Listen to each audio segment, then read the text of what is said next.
Salve, salve, galera do YouTube. Estamos aqui para mais um vídeo. Deixei o trator, o Valmet 880 salcando aqui. Meu irmão soldou aqui. Valeu, meu irmão. Valeu. Por soldar aí. E agora nós estamos parafusando aqui.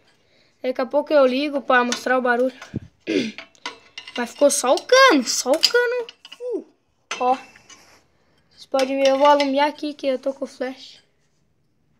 Com flash para... Senão meu irmão não enxerga, né?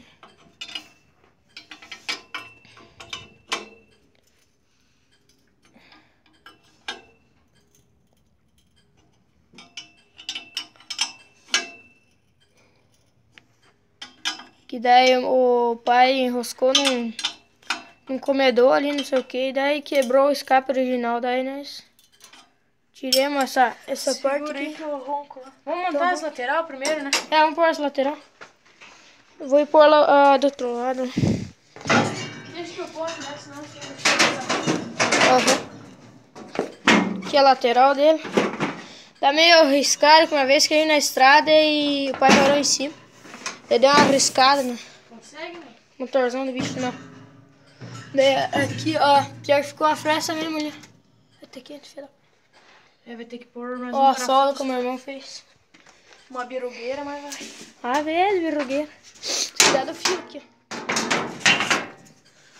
É ali Vai pra mesmo, coisa. Ai! Foquinho aí, os focos da dianteira. Espera aí. Tcharam, né? Ficou mais baixinho agora. Agora é melhor pôr nada na grande. Puta, agora sim, gente. Vamos ver o barulho do bicho.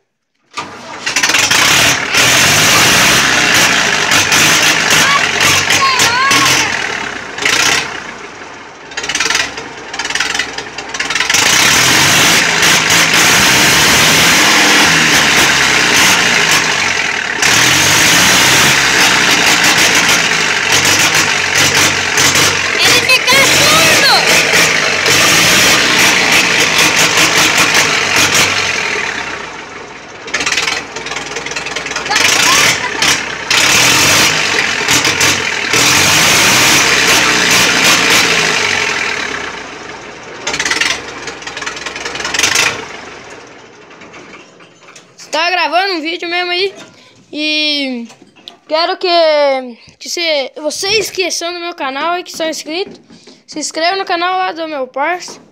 O nome do canal dele é João Pix. Esse é o filho iniciando a carreira aí no YouTube. É, tem 7 inscritos já. Se inscrevam lá pra dar uma força e já sabe, dê um like aí pra mim, né? Se inscreva no meu canal. Valeu! Obrigado, irmão, por participar desse meu vídeo de novo. Então é isso, galera. Terminando o vídeo aqui, ó. Na noite já. Nem sei que hora que é, deixa eu ver aqui. 18h23. Então, terminando aqui esse vídeo, então, é isso. Tá aí o soldador. Essas bicicletas aí. Deixa eu mostrar o escape original dele. Olha aqui, vocês podem ver que nós já foi quebrado. Já foi soldado de novo. Esse é o escape original dele. Escapão aí. Esse tá cheio de silencioso dentro, que é o de pesado. Então é esse o vídeo, galera. Estava mostrando só pra vocês estar mais atentos das coisas que tá acontecendo aí. Então é esse o vídeo. Deixa o like aí, galera. É, valeu, fui.